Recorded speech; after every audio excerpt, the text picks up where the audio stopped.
Welcome to Suman TV. నేను మీ Suman TV Nag. Kolkata ఇన్సిడెంట్కి సంబంధించి ఇవాళ ప్రతి ఒక్కరూ కూడా కోరుకుంటూ ఉన్నారు జస్టిస్ ఇన్ టైంలో జరగాలి అనేటువంటిది. అండ్ ప్రతి ఒక్కరూ కూడా వీడియో కింద కామెంట్ బాక్స్లో పోస్ట్ చేస్తూ ఉన్నారు. Thank you so much. ఒక్కొక్క మంచి కోసం అని చెప్పేసి రవీంద్రనాథ్ గారు, నాగరాజు గారు మీరు చేసేటువంటి కృషి చాలా అభినందనీయం అని చెప్పేసి మాట్లాడుకుంటూ ఉన్నారు. Thank you so much. మేము కూడా ఒక్కొక్క మంచి కోసం అని చెప్పేసి ప్రయత్నం చేస్తున్నాము. ఎలా అయినా సరే జస్టిస్ రావాలి, జస్టిస్ కోసమే మేము అంతా చేస్తున్నాము. అయితే ఇందులో కొన్ని విషయాలు ఇప్పుడిప్పుడే బయటకు వస్తూ ఉన్నాయి. అంటే కొత్త విషయాలు కూడా బయటికి రావడం జరిగింది. పాలిగ్రఫీ టెస్ట్ అనేది ఒకటి జరిగింది. అయితే కోర్టులు దాన్ని పరిగణలోకి తీసుకుంటాయా సాక్ష్యాలుగా అనేటువంటిది ఈరోజు మనతో పాటు హైకోర్టు అడ్వకేట్ రవీంద్రనాథ్ గారు ఉన్నారు. వారి మాటలోనే అది అడిగి తెలుసుకుందాము. అండ్ ప్రతి ఒక్కరూ తెలుసుకోవాల్సినటువంటి విషయం, ఈ కేసు తర్వాత చాలామంది అంటే దేశం మొత్తం ఎప్పుడెప్పుడు దీనికి సంబంధించినటువంటి జస్టిస్ వస్తుంది అని ఎదురు చూస్తూ ఉన్నారు. అందులో భాగంగానే కొత్త టర్మినాలజీ, కొత్త విషయాలు ఆల్రెడీ ఉన్నా కూడా బయటికి రావడం జరుగుతుంది. లీగల్ పాయింట్ ఆఫ్ వ్యూ నుంచి చూసినప్పుడు పాలిగ్రఫీ టెస్ట్ ఎప్పుడైనా సరే ఏదైనా ఇన్సిడెంట్ జరిగితే తీసుకునేటువంటి అవకాశం ఉందా సాక్ష్యాలుగా, అండ్ ఎస్పెషల్లీ ఈ కేసులో ఏ విధంగా ఉంటుంది అనేది రవీంద్రనాథ్ గారి మాటలో అడిగి తెలుసుకుందాం. Hello sir. హాయ్ అండి నాగరాజ్ గారు. ఈ పాలిగ్రఫీ టెస్ట్ అనేది ఈ కేసులో ప్రధానంగా తీసుకుంటూ ఉన్నారు అని చెప్పేసి అన్నారు. అంటే దీనికి సంబంధించినటువంటి టెస్ట్ ఏ విధంగా ఉంటుంది అండ్ నిజంగానే కోర్టులు దాన్ని పరిగణలోకి తీసుకుంటాయా? కలకటాలో జరిగినటువంటి ఈ ట్రైనీ డాక్టర్ ఏదైతే ఈ మర్డర్ మిస్టరీకి సంబంధించి దాన్ని ఛేదించే ఉద్దేశంలో సిబిఐ కోర్టు అనుమతి తీసుకుంది. అంటే సిబిఐ వాళ్ళకి ఒక డైరెక్షన్ ఇవ్వాలి హైకోర్టు. అంటే సిబిఐ వాళ్ళు డైరెక్ట్గా రాలేరు, హైకోర్టు అనుమతిస్తే తప్ప ఇట్లాంటి టెస్టులకి వాళ్ళు డైరెక్ట్గా చేయడానికి అవకాశం ఉండదు. అది కూడా జిల్లా మ్యాజిస్ట్రేషన్ అంటే డిస్ట్రిక్ట్ మ్యాజిస్ట్రేట్ యొక్క ఆధ్వర్యంలోనే జరగాలి. ఇది జ్యుడిషియల్ కస్టడీ అంటారు.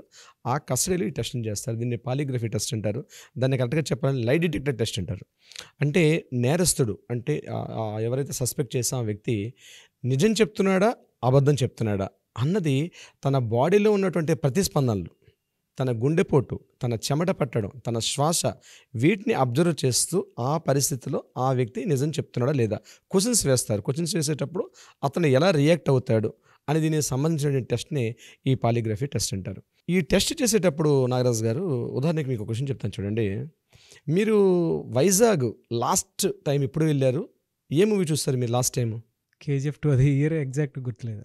ఎగ్జాక్ట్లీ డియర్ ఫ్రెండ్స్, ఇక్కడ నేను చెప్పేది ఏంటంటే ఈ వీడియోలో అయితే నాగరాజు గారి ఫేస్ మీద జూమ్ చేయండి తెలుస్తుంది. నేను ఈ క్వశ్చన్ అడిగేటప్పుడు నాగరాజు గారి యొక్క ఐబాల్స్ లెఫ్ట్ కిందకి కానీ రైట్ అప్ కానీ ఉంటాయి. అంటే మనం ఏదైనా రీకలెక్ట్ చేస్తునేటప్పుడు సర్వసాధారణంగా మన రైట్ ఐబాల్స్ అనేవి అప్వర్డ్స్లో కానీ లెఫ్ట్ కిందకి డౌన్ వాల్ కానీ ఉంటుంది. అంటే రీకలెక్ట్ చేస్తుంటున్నాం మనం ఆ సంఘటనని రీకలెక్ట్ చేసుకుంటున్నాం. అంటే మన బాడీకి ఒక లాంగ్వేజ్ ఉంటుందండి. ఆ బాడీ, ఇది కామన్గా అందరికీ తెలిసే విషయం, బాడీ లాంగ్వేజ్. అంటే ఇంట్రాగేషన్ టైంలో ముఖ్యంగా మేము కూడా ట్రైన్ అయి ఉంటాం, మాకు సబ్జెక్ట్ వేరే ఉంటుంది దీనికి సంబంధించింది. అట్ ద సేమ్ టైం ఏంటంటే మీకు పోలీసులు కానీ వాళ్ళకి ఇంట్రాగేషన్ చేసేటప్పుడు వాళ్ళు ఈ మెథడ్స్ వాడతారు. ఆ క్వశ్చనర్ ఫామ్ వేసుకొని వాళ్ళకి డైరెక్ట్గా సూటిగా కళ్ళల్లోకి అడిగేటప్పుడు వాళ్ళ యొక్క బాడీ లాంగ్వేజ్ని చూస్తారు. ఇప్పుడు నాగరాజు గారు అదే చూశారు. నేను లాస్ట్ టైము అని ఐబాల్స్ కిందకి వెళ్ళాను అనమాట. సో ఇది ఒక సబ్జెక్ట్, ఇది ఐబాల్స్ని సంబంధించిన సబ్జెక్ట్. ఇది ప్రైమరీ లెవెల్ సైకో ఎనాలిసిస్. ఇది నేను చెప్పేది జస్ట్ ప్రైమరీ లెవెల్ నాగరాజ్ గారు. సో దీనిలో డెప్త్ హై రేంజ్లో ఉండేది ఏంటంటే lie detector test, polygraphy test. So ఈ టెస్ట్లో ఏం చేస్తారంటే బాడీకి కొన్ని ఈ కార్డియో కఫ్స్ అంటారు అనమాట. అంటే చూడండి, మనం ఈసీజీ తీసుకోవడానికి వెళ్ళేటప్పుడు మన బాడీ మీద కొన్ని పార్ట్స్లో పెడతారు ఈ కార్డియో కఫ్స్ అని, అన్ని చేతుల్లో పెడతారు, అంటే బాడీ అంతా కూడా పెడతారు.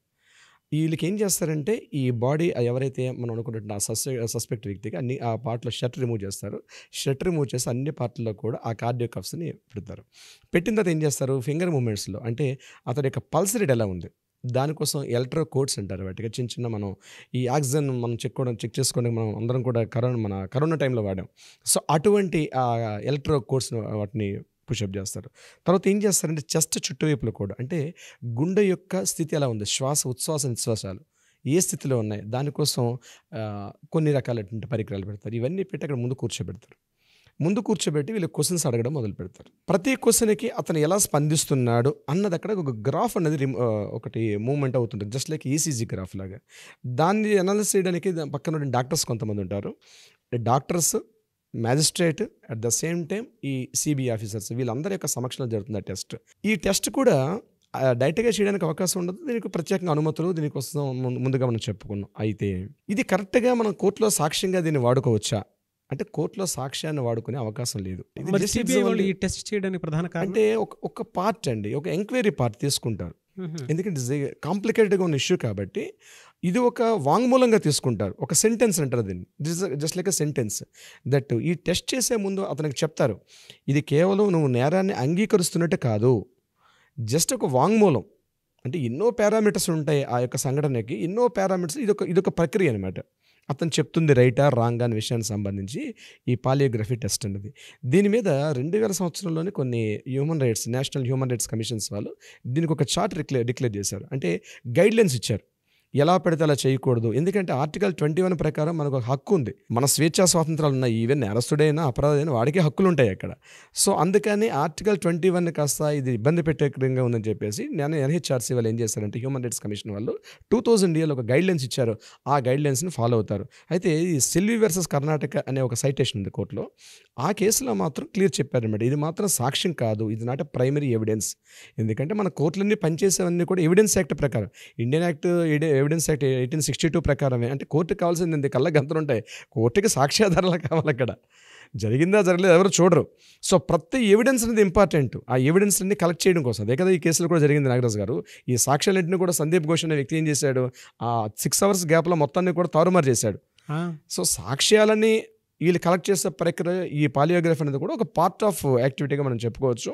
ఈరోజు ఏదైతే తీస్తున్నారో ఈ పాలియోగ్రఫీ టెస్ట్ కూడా కొంతవరకు ఉపయోగపడుతుంది. ఎందుకంటే ఈ సంజయ్ రాయ్ అనే వ్యక్తి ఎవడైతే ఉన్నాడో ఇతడు కొంత నేర ప్రవృత్తి కలిగిన వ్యక్తిగా ఉన్నాడని మనకు ఆయన ప్రీవియస్ చెప్తుంది. కాబట్టి ఈ టెస్ట్ని ఆ రెండింటిని పెట్టి కంపేర్ చేస్తారు. సినిమాలో దీన్ని కాస్త చాలా జోవియల్గా ఒక సినిమాలో సూపర్ సినిమాలో చూపించాడు ఆయన, ఏదో ఆలీతో చూపించిన సంఘటనలో ఉంటుంది. అది దట్ ఇస్ అది ఫన్నీ అనుకోండి, అలా ఉండదు, సినిమాలో చెప్పినట్టుగా ఉండదు. ఇట్స్ ప్యూర్లీ ఒక సైంటిఫిక్ మెథడ్లో, ఒక టెక్నికల్ మెథడ్లో దీన్ని చేస్తారు. ఇది ఇండియాలో చాలా సందర్భాల్లో చేశారు, చాలా కేసుల్లో కూడా. అది ఒక సెంటెన్స్గా వాడతారు తప్పించి ఎవిడెన్స్ పార్ట్లో అయితే దీన్ని వాడే అవసరం అయితే ఉండదు నాగరాజ్ గారు. ఎలా సార్, అంటే దీనికి సంబంధించినటువంటి డీటెయిల్స్ ఇంకా బయటికి రాలేదు, ప్రధాన కారణాలు ఏమైనా ఉండుంటాయంటారా? అంటే యాక్చువల్గా ఇవన్నీ కూడా బయటికి రివీల్ చేయరండి.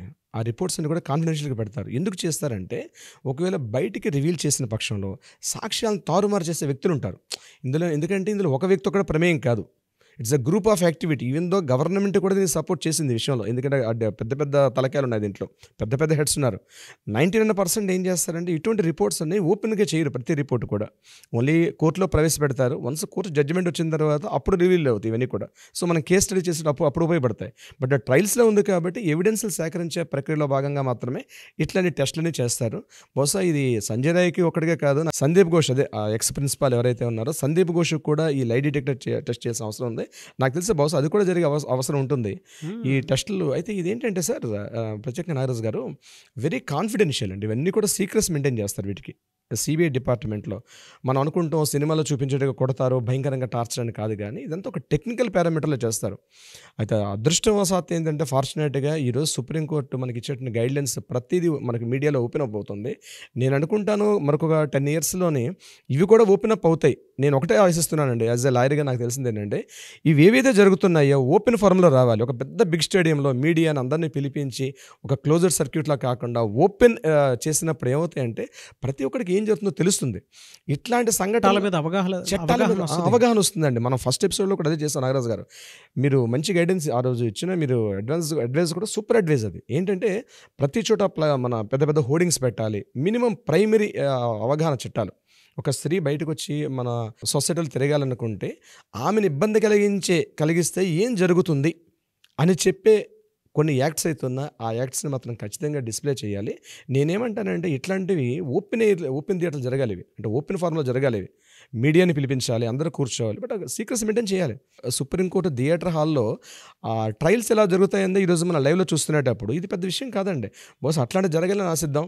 ఈ పాలియోగ్రఫీ టెస్ట్ కూడా ఇట్స్ ఒక సెంటెన్స్ పార్ట్, ఇట్స్ మేబీ అది సాక్ష్యాధారంగా ఉండకపోవచ్చే అవకాశం అయితే ఉంటుంది నాగరాజ్ గారు. గ్రేట్ నాలెడ్జ్ అండి, there is no doubt. But ఏదైతే ప్రక్షాళన చట్ట సవరణలు కూడా కొన్ని జరుగుతూ ఉంటాయి అనేటువంటిదే అందరం నమ్ముదాము. ఎందుకంటే ఇన్సిడెంట్ తర్వాత దేశం మొత్తం ఎదురు చూస్తూ ఉంది. డెఫినెట్గా జస్టిస్ జరగాలి, ఇది మన ఇంట్లో జరిగినటువంటి ఇన్సిడెంట్ అని చెప్పేసి ప్రతి ఒక్కరు ఓన్ చేసుకొని ఎప్పుడెప్పుడు జరుగుతుందా, దీనికి సంబంధించినటువంటి జస్టిస్ ఎప్పుడు వస్తుందా అని చెప్పేసి ఎదురు చూస్తూ ఉన్నారు. మనం కూడా జస్టిస్ వచ్చేంత వరకు అవగాహన కల్పిస్తూనే ఉందాం, ప్రతి ఒక్కరికి వాళ్ళ బాధ్యతను గుర్తు చేస్తూనే ఉందాం. మనతో పాటు ఆడియన్స్ చాలామంది కింద కామెంట్ బాక్స్లో పోస్ట్ చేసుకుంటూ మనతో పాటు వస్తూ ఉన్నారు.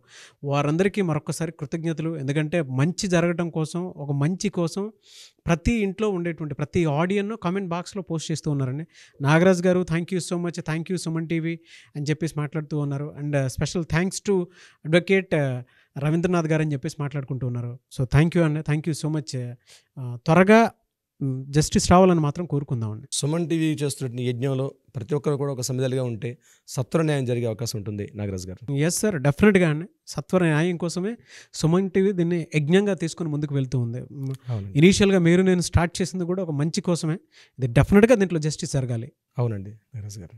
Thank you sir. Thank you అండి Nagaraj garu. Thank you so much.